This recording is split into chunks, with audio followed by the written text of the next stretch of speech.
أعوذ بالله من الشيطان الرجيم. بسم الله الرحمن الرحيم. رب اشرح لي صدري ويسر لي أمري واحلل عقدة من لساني يفقهوا قولي. اللهم أرنا الحق حقا وارزقنا اتباعه وأرنا الباطل باطلا وارزقنا اجتنابه. اللهم إني أعوذ بك من فتنة المحيا وفتنة الممات. اللهم إني أعوذ بك من المأثم والمغرم. اللهم إني أعوذ بك من العذاب القبر وأعوذ بك من فتنة المسيح الدجال.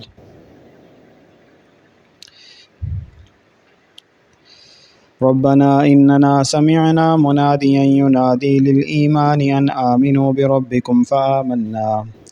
ربنا فاغفر لنا ذنوبنا وكفر عنا سيئاتنا وتوفنا مع الأبرار. ربنا إنك جامع الناس ليوم لا ريب فيه سبحانك فقنا عذاب النار. وقال الله تعالى إن الله وملائكته يصلون على النبي يا أيها الذين آمنوا صلوا عليه وسلموا تسليما. اللهم صل وسلم على سيدنا محمد وعلى آل محمد وعلى أصحاب محمد وعلى أهل بيتهم أجمعين. اللهم صل على كل المسلمين والمسلمات والمؤمنين والمؤمنات. اللهم ربنا ثبت قلوبنا على طاعتك. ربنا لا تزغ قلوبنا بعد إذ هديتنا وهب لنا من لدنك رحمة إنك أنت الوهاب.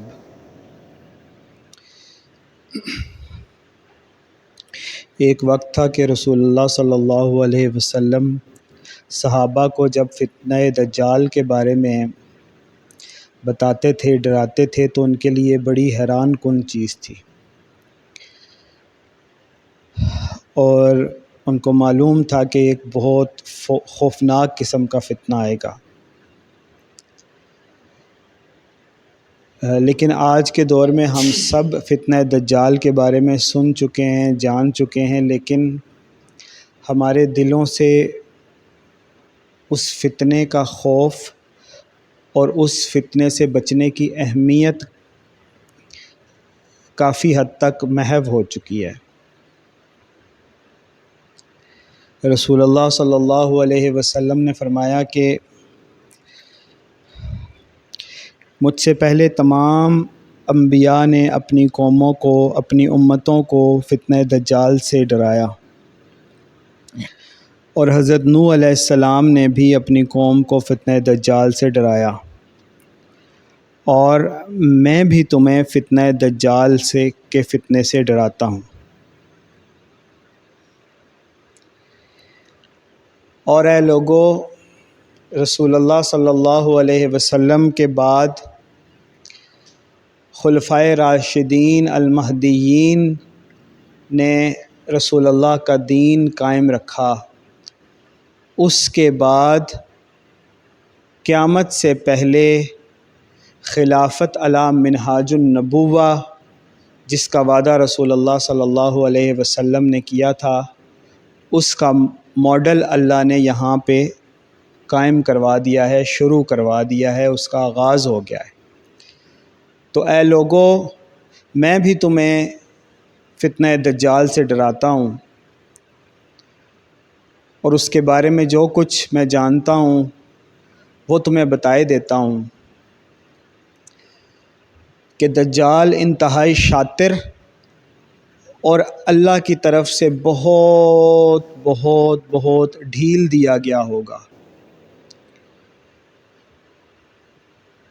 وہ دیکھنے میں عام لوگوں کی طرح ہی ہوگا،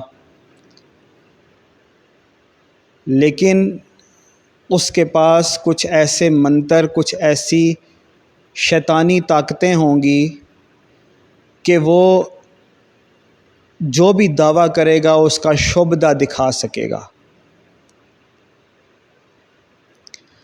حتیٰ کہ وہ اللہ ہونے کا دعویٰ بھی کر دے گا مسلمانوں کے سامنے، اور غیر مسلموں کے سامنے ان کے خدا کا ہونے کا دعویٰ بھی کر دے گا، یعنی وہ خدائی کا دعویٰ بھی کر کے اس طرح کے شعبدے بھی، اس قسم کے، اس ٹائپ کے شعبدے دکھا سکے گا کہ جس سے لوگ یہ سمجھیں کہ یہ واقعی خدا ہے۔ اور اے لوگو، نبی صلی اللہ علیہ وسلم نے تمہیں دجال کے سامنے جانے سے منع کیا ہے، میں بھی تمہیں فتنہ دجال میں مبتلا ہونے یا قصداً اس کے سامنے جانے سے منع کرتا ہوں، کیونکہ جو دجال کے سامنے چلا گیا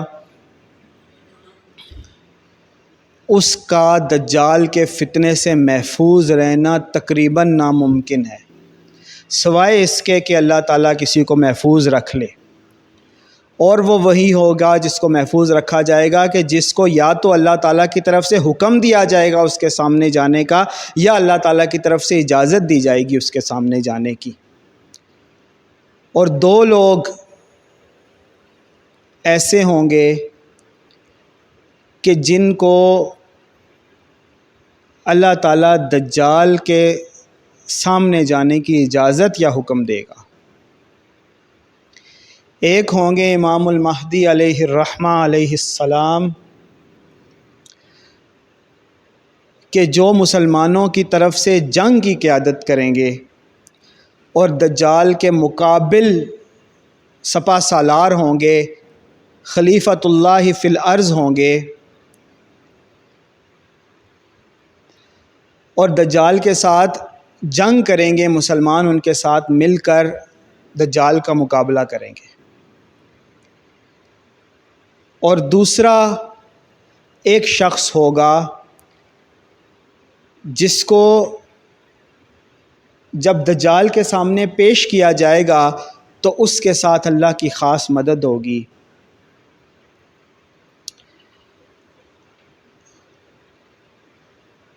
دجال اس کو اپنی خدائی کو قبول کرنے کا حکم دے گا، لیکن وہ شخص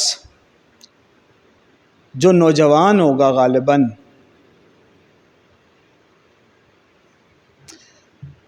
وہ یہ کہے گا کہ میں گواہی دیتا ہوں کہ تو کانا دجال ہے، تو دجال ہے، مسیح الدجال ہے، جس سے ہمیں رسول اللہ صلی اللہ علیہ وسلم نے ڈرایا تھا، اور تو لوگوں کا خدا نہیں ہو سکتا، میرا رب اکیلا پاک ہے، نہ ہی اس کا کوئی مقابل ہے، نہ ہی کوئی اس کا ہمسر ہے، نہ ہی اس کا کوئی شریک ہے۔ تو دجال اس کو کاٹ ڈالنے کا حکم دے گا اور اس کو دو حصوں میں تقسیم کرے گا، اور اس کے دونوں جسم کے دونوں ٹکڑے زمین پر پھیلا دیے جائیں گے۔ دجال ان کے بیچ میں سے گزرے گا، پار جائے گا، پھر واپس آئے گا اور لوگوں کو کہے گا کہ کیا تمہیں یقین ہو گیا کہ یہ شخص مر گیا ہے؟ اس کے چیلے چمچے کہیں گے ہاں ہمیں یقین ہو گیا ہے۔ پھر وہ اس شخص کو زندہ ہونے کا حکم دے گا، تو وہ شخص اللہ تعالیٰ کے اذن سے زندہ ہو جائے گا، دجال کے حکم سے نہیں، دجال کی طاقت سے نہیں، اللہ تعالیٰ کی طرف سے ڈھیل ہوگی، دجال کو وہی شعبدہ دکھانے کا موقع دیا جا رہا ہوگا۔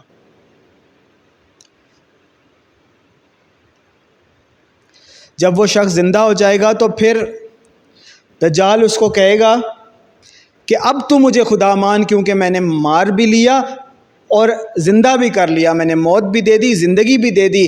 تو وہ شخص ایمان والا ہوگا، وہ نوجوان ایمان والا ہوگا، وہ کہے گا اللہ کی رحمت سے، اللہ کی توفیق سے، اپنے علم سے نہیں، اپنی طاقت کے بلبوتے پہ نہیں، صرف اللہ تعالیٰ کی مدد سے، وہ نوجوان کہے گا کہ اب تو مجھے اور بھی یقین ہو گیا کہ تو ہی دجال ہے، کیونکہ یہ واقعہ تو ہمیں محمد الرسول اللہ نے پہلے ہی بتا دیا تھا۔ اب دجال اس کو قتل کرنے کی کوشش کرے گا تو اب اسے قتل نہیں کر سکے گا، چنانچہ وہ اسے اپنی آگ میں پھینک دے گا۔ بعض روایات میں یہ بھی آتا ہے کہ وہ شہید ہو جائے گا اور افضل الشہداء ہوگا۔ بعض روایات میں یہ بھی آتا ہے کہ اس کی جو گردن ہے وہ لوہے کی بنا دی جائے گی، اب دجال اسے قتل نہیں کر سکے گا۔ واللہ عالم کہ اس کا دجال کے ہاتھوں مارا جانا، دوبارہ زندہ جانا ہی اس کی افضل شہادت کی گواہی ہے، یا پھر دجال کے ہاتھوں اس کو آگ میں پھینک دیا جانا اس کی شہادت کا موجب ہوگا، لیکن وہ افضل الشہداء میں سے ہوگا۔ اور اے لوگوں، میں تمہیں یہ بھی بتا دوں کہ وہ شخص، اللہ کا وہ بندہ میرے ساتھیوں میں سے ہوگا، اس خلافت کے لوگوں میں سے ہوگا۔ اللہ کے پاس اصل علم ہے کہ وہ ابھی تک ہجرت کر چکا یا ہجرت کرنی باقی ہے، اصل علم اللہ کے پاس ہی ہے۔ لیکن یہ بات بھی جان لو کہ دجال لوگوں کی خواہشات کو پورا کرے گا اور لوگ اس کو خدا مان لیں گے، لیکن اے لوگوں، ہم اس دور میں رہ رہے ہیں کہ جو فتنہ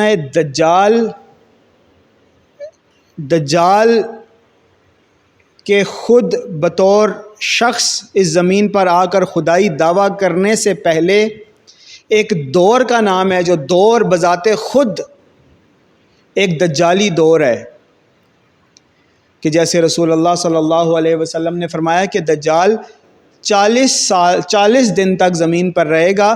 پہلا دن یومن کا سنہ، پہلا دن ایک دن سال کی طرح ہوگا، یومن کا شہر، دوسرا دن ایک مہینے کی طرح ہوگا، یومن کل جمعہ، تیسرا دن ایک ہفتے کی طرح ہوگا، وسائر و ایامہ کا ایامکم، اور باقی دن عام دنوں کی طرح ہوں گے تمہارے۔ صحابہ نے پوچھا یا رسول اللہ، یہ جو سال کی طرح دن ہوگا، مہینے کی طرح دن ہوگا، ہفتے کی طرح دن ہوگا، اس میں نمازیں کیسے پڑھنی ہوں گی؟ پورے دن میں صرف 5 نمازیں ہی پڑھنی ہوں گی یا عام دنوں کی طرح حساب کر کے پڑھنی ہوں گی؟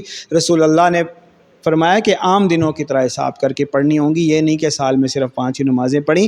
اس کا مطلب یہ ہوا کہ اگر نمازیں عام دنوں کی طرح پڑھی جا رہی ہیں تو وہ دنوں پر مشتمل ایک عرصہ ہوگا، تو وہ ایک دور ہوگا۔ تو آج میری ناقص سمجھ کے مطابق دجال کا وہ تیسرا دن شروع ہو چکا ہے کہ جس میں عام شخص جو کھا رہا ہے، جو پی رہا ہے، وہ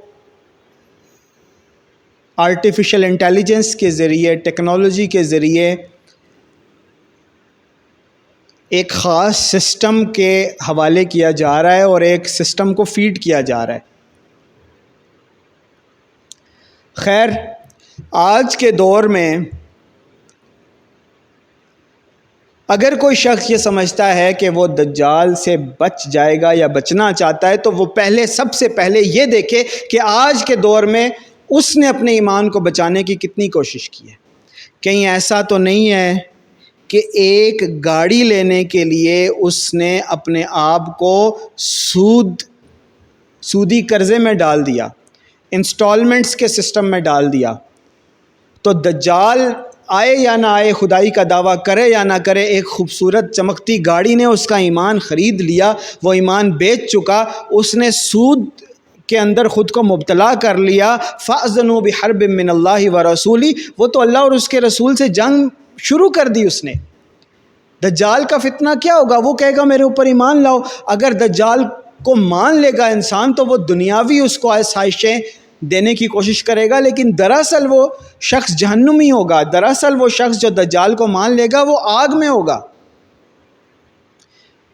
تو یہ تو آج کے دور میں بھی بات درست ہے کہ جو شخص دنیاوی فائدے کے لیے اپنے ایمان کو بیچ دے وہ دراصل آخرت کا سودا کر چکا، وہ ایمان کا سودا کر چکا۔ آج یہ سسٹم کا دجال ہمارے سامنے ہے۔ جس شخص نے اپنی خواہش پوری کرنے کے لیے آج کے دور میں تمام سہولیات ایک دجالی سسٹم نے پرووائڈ کر دی ہیں، ان میں سے کسی کو استعمال کر لیا، کسی زنا کے رستے کی طرف چلا گیا، اس نے اپنے ایمان کا سودا کر لیا، اس نے دجالی سسٹم کو سجدہ کر دیا۔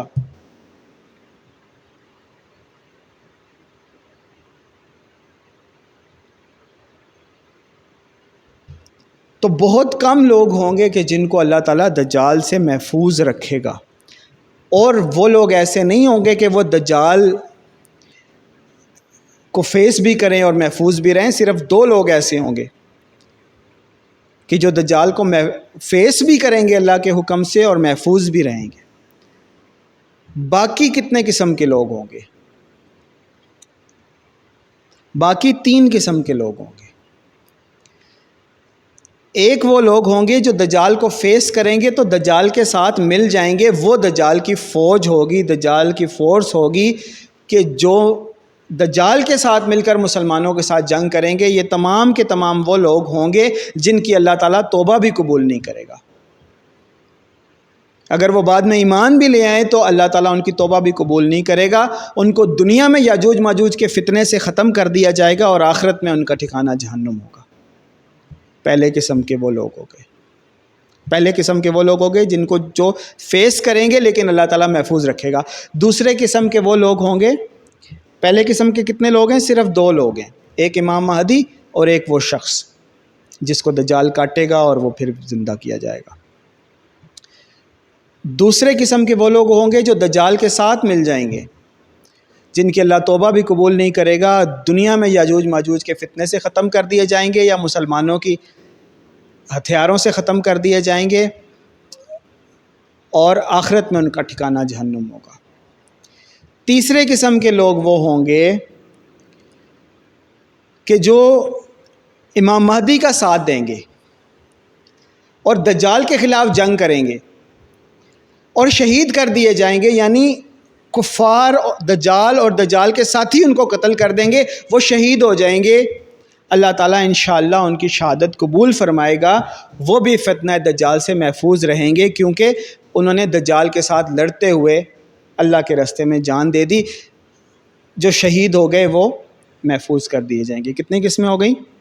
3 قسمیں۔ چوتھے قسم کے لوگ وہ ہوں گے جو ہوں گے تو امام مہدی کے ساتھ دجال کے خلاف جنگ کر رہے ہوں گے لیکن شہید نہیں ہو سکیں گے، بچ جائیں گے۔ یہ وہ لوگ ہوں گے، ان میں سے زیادہ تر یا تمام، کہ کیونکہ یہ شہید نہیں ہوئے اور دجال کو فیس کر لیا ہے، اب ان کا ایمان بچانا بہت مشکل ہوگا۔ ان کو وہ اللہ کی امان سے رہ گئے، ان کی نیت میں کوئی کھوٹ تھی، کوئی امید تھی دجال سے، کوئی منافقت تھی، کچھ بھی تھا، واللہ عالم کیا مسئلہ تھا، وہ ہوں گے امام مہدی کے ساتھ لیکن شہید نہیں ہو سکیں گے۔ تو دجال کو فیس کرنے کے وجہ سے وہ بھی آخر کار دجال کے ساتھ مل جائیں گے، دجال کو خدا مان لیں گے، نعوذ باللہ من ذالک۔ 5ویں قسم کے لوگ، یہ دراصل اسی کیٹیگری کے لوگ ہیں جو پہلی قسم کے ہیں۔ یہ وہ لوگ ہیں کہ جن کو اللہ کی طرف سے امان ملی ہوگی دجال سے محفوظ رہنے کی۔ یہ وہ لوگ ہوں گے جو مدینہ میں ہوں گے، جن کی لسٹیں پہلی پرووائڈ کر دی جائیں گی امام مہدی کو اللہ تعالیٰ کی طرف سے کہ یہ وہ لوگ ہیں کہ جن کو مدینہ میں پناہ دے دو، اور مدینہ کے دروازوں پہ اللہ تعالیٰ نے فرشتے کھڑے کیے ہوں گے، دجال یا دجال کا فتنہ اس کے اندر داخل نہیں ہو سکے گا۔ اور یہ لوگ، ان کے ہر شخص اپنی توفیق سے اللہ تعالیٰ کی مدد سے اس امان کے اندر ہوگا۔ یہ نہیں کہ میں ہوں تو میرے بیوی بچے بھی محفوظ ہیں، نہیں، ہر ایک شخص کی اپنی لسٹنگ ہے۔ میں ہوں، اگر اللہ نے مجھے امان دے دی، اللہ تعالیٰ ہم سب کو امان دے، تو وہ میری ہی امان ہے۔ یہ نہیں کہ میرے بیوی بچوں کو ساتھ بونس میں مل گئی، نہیں، میری بیوی کو اپنا ایمان مانگنا ہے اللہ تعالیٰ سے، اپنی پناہ مانگنی ہے، اللہ تعالیٰ اس کو بھی دے دے، بچوں کو بھی دے دے، لیکن ہر ایک کو اپنی انڈیویجول امان اللہ سے لینی ہوگی۔ ہر اللہ تعالیٰ کی طرف سے تمام وہ لوگوں کو الاؤڈ کیا جائے گا کہ یہ مدینہ کے اندر رہ سکتے ہیں۔ اب ایسا نہیں ہے کہ وہ بالکل لسٹ کوئی ریٹن قسم کی آ جائے گی، یہ تو اللہ تعالیٰ جانتا ہے، ایک توفیق ہوگی، ایک سچویشن ہوگی کہ مدینہ میں دجال کے نکلتے وقت کون تھا، یا دجال کے فتنے کو فیس کرنے سے پہلے کون پہنچ گیا۔ اب ایسا بھی نہیں ہے کہ مدینہ کے اندر کچھ ایسے لوگ ہوں گے، یہ پانچویں قسم بتا دی کہ جو مدینہ کے اندر ہوں گے۔ مدینہ کیا ہے وہ میں بھی آپ کو بتاتا ہوں آخر میں۔ پانچویں قسم کے وہ لوگ ہیں جو مدینہ کے اندر ہوں گے اور دجال وہاں داخل نہیں ہو سکے گا، وہ امان دیے جائیں گے۔ یہ وہ لوگ ہوں گے کہ جن سے اللہ تعالیٰ پہلے ہی غزوہ ہند کروا چکا ہوگا، پہلے ہی اللہ تعالیٰ ان کی آزمائشیں کر چکا ہوگا، ان سے اللہ تعالیٰ اب دجال سے جنگ بھی نہیں کروائے گا موسٹلی سے۔ کچھ لوگ ہو سکتے ہیں جو امام مہدی کے کمانڈرز ہوں گے، لیکن مدینہ والے ہوں گے محفوظ رکھے جائیں گے، واللہ عالم۔ لیکن باقی عورتیں، بچے، کافی مرد بھی جن کو شاید اللہ تعالیٰ جنگ بھی نہیں کروائے گا دجال سے، وہ مدینہ کے اندر محفوظ رہیں گے۔ چھٹی قسم کے لوگ وہ ہوں گے جو مدینہ کے اندر موجود ہوں گے دجال کے نکلتے وقت، لیکن ان کے دل کے اندر کوئی منافقت ہوگی، کوئی فسق ہوگا، کوئی نافرمانی ہوگی، یا ایمان کی کمزوری ہوگی۔ اب دجال کیا کرے گا کہ وہ مدینہ میں تو داخل نہیں ہو سکے گا، لیکن اس کے پاس ایک ڈنڈا ہوگا، ایک گرز ہوگا،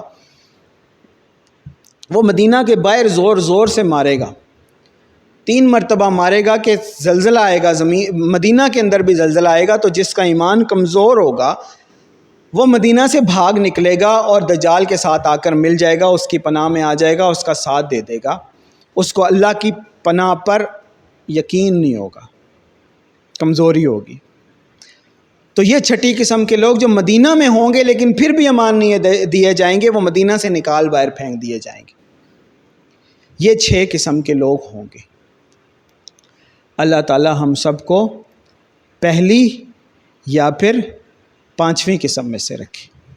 ترتیب کوئی بھی ہو سکتی ہے، یہ تو میں نے ترتیب اپنی طرف سے کر دی۔ پہلی آپ وہ کر لیں بے شک کہ جن کو اللہ تعالیٰ محفوظ رکھے گا اور دجال کے سامنے جانے کی اجازت یا حکم ہوگا، امام مہدی اور وہ نوجوان۔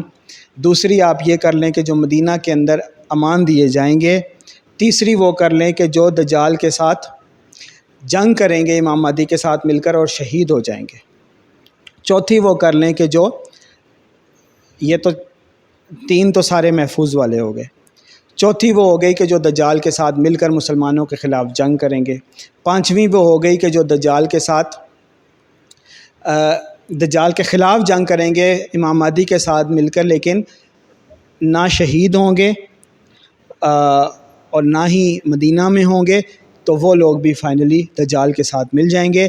اور چھٹی قسم کے وہ لوگ ہوں گے جو مدینہ کے اندر ہوں گے لیکن دل میں کوئی نفاق، کوئی فسق، کوئی نافرمانی، کوئی ایمان کی کمزوری ہوگی، اللہ کے اوپر یقین میں کمی ہوگی، تو دجال جب اپنا گرز مدینہ کے باہر مارے گا تو وہ نکل کر دجال کے ساتھ مل جائیں گے۔ اللہ تعالی ہمیں پہلی قسم میں سے رکھے، دوسری قسم میں سے رکھے۔ پہلی قسم کا تو ہمیں پتہ ہے کہ نہ میں امام مہدی ہوں، نہ آپ میں سے کوئی امام مہدی ہے۔ دوسری کا بھی ہمیں پتہ ہے کہ وہ بھی اللہ تعالیٰ کی توفیق سے ہوگا، نہ میں ہوں، واللہ عالم باقیوں میں سے کون ہے۔ تو اللہ تعالیٰ ہمیں تیسری قسم میں سے رکھے کہ ہمیں امان دے دیا جائے، یا پھر ایسے ہوں کہ جو اس وقت سے پہلے ہی اللہ تعالیٰ غزوہ ہند میں ہمیں شہادت نصیب کر دے، کسی معرکے میں کفار کے خلاف جنگ کرتے ہوئے اللہ تعالیٰ ہمیں شہادت نصیب کر دے۔ تو آج کے دور میں ایمان کو بچانے کی فکر کریں۔ ہمیں نہیں معلوم کہ اس دور میں کون ہوگا، کون نہیں ہوگا۔ اور ایک اہم بات میں ضرور بتا دوں کہ وہ دور زیادہ دور نہیں ہے، وہ دور زیادہ دور نہیں ہے، وہ دور زیادہ دور نہیں ہے کہ جب دجال نکلے گا۔ میری عمر 40 سال ہونے کو ہے، اور یہ میں بتا دوں کہ میرے بڑھاپے سے پہلے وہ دور آ جائے گا اگر میں زندہ رہا تو۔ اور جو نوجوان ہیں آپ لوگوں کی طرح، ان میں سے تو ظاہری سی بات ہے میری عمر کو پہنچنے سے پہلے ہی شاید ایسا دور آ جائے۔ تو اللہ تعالیٰ مجھے، آپ کو، ہمارے اہل خانہ کو، سب کو فتنہ دجال سے محفوظ رکھے۔ اور جیسے مدینہ والی بات رہ گئی کہ مدینہ کیا ہوگا، آپ صلی اللہ علیہ وسلم کا جو دارالخلافہ تھا وہ مدینہ تھا، اور یہ جو دارالخلافہ ہوتا ہے، خلیفۃ اللہ کا جو مرکز ہوتا ہے، یہ مدینہ ہوتا ہے۔ اس کو مدینہ کا مطلب ہے شہر، مدینہ النبی، نبی صلی اللہ علیہ وسلم کا شہر، مدینہ طیبہ پاک شہر۔ آج کے دور میں یہ جو دجال کا نظام کا دور ہے، اس میں مدینہ وہ خلافت ہے کہ جو اللہ تعالیٰ نے یہاں پہ قائم کروا دی، جس میں آپ لوگ یہاں بیٹھے ہوئے ہیں۔ اور آپ لوگ دیکھ چکے ہیں کہ وہ جو دجال کا نظام ہے وہ بار بار اپنا گرز باہر مارتا ہے، اس کے یہاں پر بیٹھے ہوئے لوگ اٹھ کر بھاگ جاتے ہیں، پھر ہمیں نظر نہیں آتے۔ اور آپ لوگ جانتے ہیں کہ بہت سارے ایسے لوگ ہیں جو فزیکلی فی الحال یہاں پر آ کر ہجرت نہیں کر سکے، لیکن اب اللہ کی توفیق سے وہ کنیکٹڈ ہیں، یا وہ زکوٰۃ بھیج دیتے ہیں، یا وہ جمعے میں شامل ہونے کی کوشش کرتے ہیں، یا اللہ تعالیٰ سے مانگتے رہتے ہیں کہ اللہ ہمیں ہجرت کرنے کی توفیق عطا فرما دے، ہمیں یہاں پر پہنچا دے۔ تو وہ نہ ہونے کے فزیکلی یہاں نہ ہونے کے باوجود اللہ کے نزدیک یہاں موجود ہے۔ ایسی ہی صورتحال دجال کے بطور شخص نکلنے پر بھی ہوگی کہ مدینہ کے باہر اس کی لالچ، اس کی دولت، اس کی طرف سے اٹریکٹیو چیزیں، کہ وہ مدینہ کے اندر بیٹھے ہوئے لوگ بھی مشکل پڑنے پر یا آزمائش آنے پر یا زلزلہ آنے پر یا دجال کی خواہشات پر کی طرف سے لگژریز پر نظر پڑنے پر اس کی طرف لپک پڑیں گے۔ تو آج کے دور میں اگر تم لوگ ہجرت نہیں کر سکے، نہ ہی ہجرت کرنے کی خواہش ہے، اور آج کے دور میں اگر تمہیں میں دجال نظر آ رہا ہوں، آج کے دور میں اگر تمہیں امام مہدی کو گالیاں دینا بہتر لگتا ہے، تو سمجھ جاؤ کہ آج کے دور کے دجال کو سجدہ کرنے والے دراصل تم لوگ ہو۔ اور اگر اسی پہ قائم رہے، توبہ نہ کی، تو کوئی چانس نہیں ہے کہ دجال کے فتنے سے تم لوگ محفوظ رہو۔ یہ یاد رکھ لو بات۔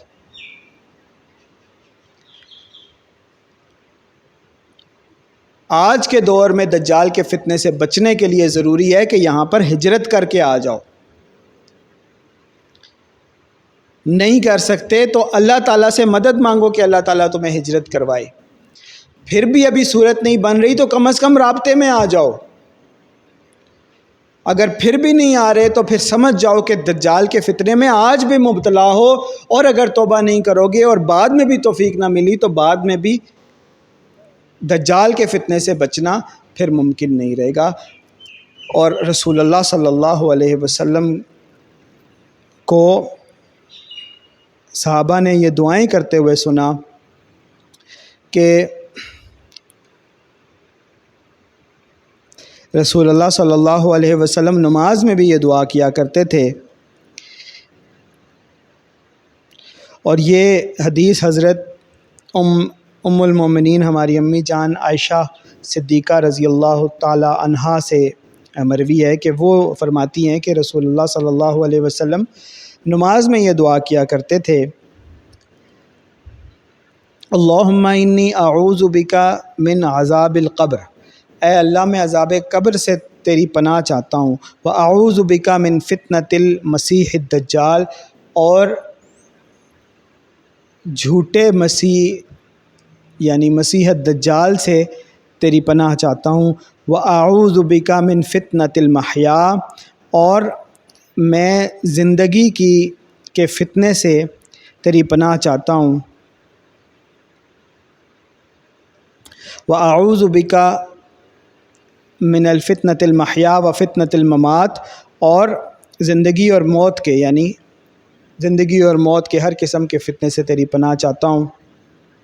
اللہم انی اعوذ بک من المأثم والمغرم، اور اے اللہ میں پناہ چاہتا ہوں کہ میں گناہ کروں، مأثم گناہوں سے، والمغرم اور قرض سے۔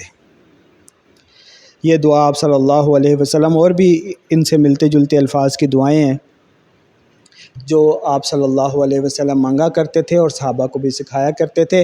اور آپ صلی اللہ علیہ وسلم نے فرمایا کہ جو جمعے کے دن سورہ کہف پڑھے گا، سورہ کہف کی تلاوت کرے گا، اس کے لیے اگلے جمعے تک ایک نور ہو جائے گا، حتیٰ کہ وہ تمام فتنوں سے اس دوران محفوظ رہے گا، حتیٰ کہ اس دوران دجال بھی نکل آتا ہے تو وہ اس سے بھی محفوظ رہے گا انشاءاللہ۔ اور آپ صلی اللہ علیہ وسلم نے سورہ کہف کی اہمیت ہمیں بتانے کے لیے یہاں تک فرمایا کہ اگر دجال سے سامنا ہو جائے تو اس کے سامنے سورہ کہف کی 10 آیات پڑھے، بعض روایات میں پہلی 10 ہیں، بعض میں آخری 10۔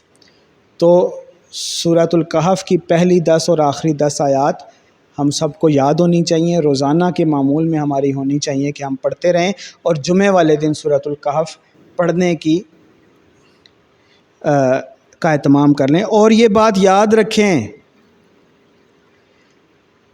سورہ کہف پڑھ لینے سے فتنہ دجال سے محفوظ نہیں رہیں گے، یہ ایمان والوں کے لیے ہے۔ اگر آپ نے ہجرت نہیں کی، نہ ہی کرنا چاہتے ہیں، تو آپ سورہ کہف بے شک پڑھتے رہیں، آپ فتنہ دجال میں مبتلا ہیں۔ یہ صرف ان لوگوں کے لیے ہے کہ جو ہجرت کر چکے ہیں یا کرنا چاہتے ہیں یا کوشش کر رہے ہیں۔ یہ صرف ان لوگوں کے لیے ہے، یہ نہیں کہ آپ ایک بندہ ہے کہ وہ سود کھاتا ہے اور پھر وہ کہے کہ میں 5 وقت کی نماز پڑھتا ہوں، تہجد پڑھتا ہوں۔ نہیں، وہ اللہ اور اس کے رسول کے ساتھ جنگ میں ہے، نہ اس کے دنیاوی معاملات درست ہو سکتے ہیں، نہ اس کی آخرت سنور سکتی ہے۔ داڑھی جتنی مرضی بڑی رکھ لے، مونچھیں بے شک وہ صاف کر لے، شلوار ٹخنوں سے اوپر رکھ لے، بالوں کی زلفیں رکھ لے، پگڑی باندھ لے، 5 وقت کی نمازیں پڑھے، نمازوں کے درمیان تسبیحات کرتا رہے، تہجد میں کئی گھنٹے کھڑا رہے، لوگوں کو مال تقسیم کرتا رہے، صدقات کرتا رہے، ماں باپ کے ساتھ اچھا سلوک کرے، ماں باپ کے پاؤں دھو کے پیے، غریبوں کو کھانا کھلائے، جو مرضی نیکیاں کرتا رہے۔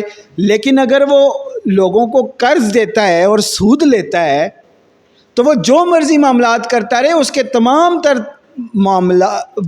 تر عبادات جو ہیں وہ انویلڈ ہو جاتی ہیں، نیگیٹ ہو جاتی ہیں۔ فَأَذَنُوا بِحَرْبٍ مِّنَ اللَّهِ وَرَسُولِهِ، کیونکہ وہ اللہ اور اس کے رسول کے ساتھ جنگ میں ہے۔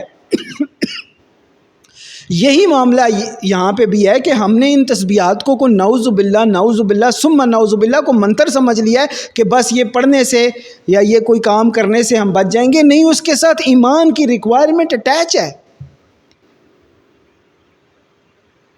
اس کے ساتھ بیسکس اٹیچ ہیں۔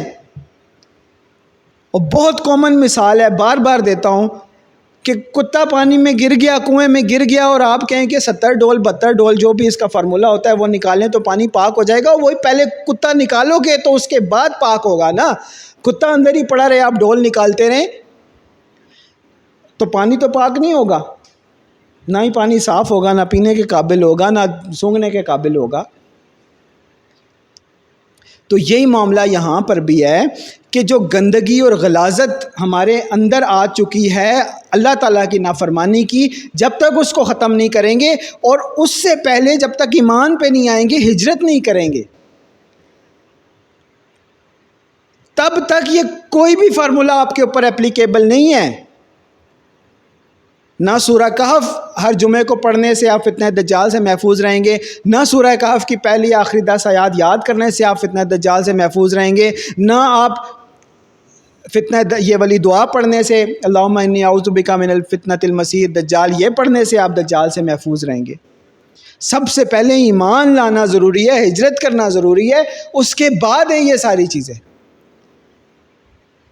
تو یہ جو لوگ موجود ہیں یا آنا چاہتے ہیں یا کوشش کر رہے ہیں یا موجود نہ ہوتے ہوئے بھی، جیسے آپ صلی اللہ علیہ وسلم کے پاس ایک شخص آیا تو اس نے ہجرت کے بارے میں پوچھا، تو آپ صلی اللہ علیہ وسلم نے فرمایا کیا تیرے پاس اونٹ ہے؟ اس نے کہا ہاں۔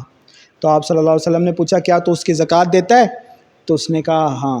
آپ صلی اللہ علیہ وسلم نے فرمایا پھر تو جہاں چاہے رہے، یعنی کہ اگر کوئی زکوٰۃ دے رہا ہے، یہاں پر بھجوا رہا ہے، تو وہ اگر ہجرت فی الحال نہیں بھی کر پایا تو وہ مہاجرین میں انشاءاللہ شمار ہوگا۔ تو اگر کوئی ہجرت کرنے کی کوشش کریں یا شمار ہو جائے مہاجرین میں، تو انشاءاللہ پھر یہ چیزیں آپ کے اوپر اپلیکیبل ہیں، ادروائز نہیں۔ ربنا تقبل منا انک انت السمیع العلیم، اللہم صلی علی سیدنا محمد وعلی آل محمد، اللہم انی اعوذ بک من عذاب القبر واعوذ بک من فتنة المسیح الدجال واعوذ بک من فتنة المحیا وفتنة الممات، اللہم انی اعوذ بک من المأثم والمغرم۔ اعوذ باللہ من الشیطان الرجیم، بسم اللہ الرحمن الرحیم، من يهده الله فلا مضل له ومن يضلله فلا هادي له، إن أصدق الحديث كتاب الله وأحسن الهدي هدي محمد وشر الأمور محدثاتها وكل محدثة بدعة وكل بدعة ضلالة وكل ضلالة في النار۔ وقال الله تعالى بعد أعوذ بالله من الشيطان الرجيم، بسم الله الرحمن الرحيم، ومن يضلل الله فما له من هاد ومن يهد الله فما له من مضل، أليس الله بعزيز ذي انتقام۔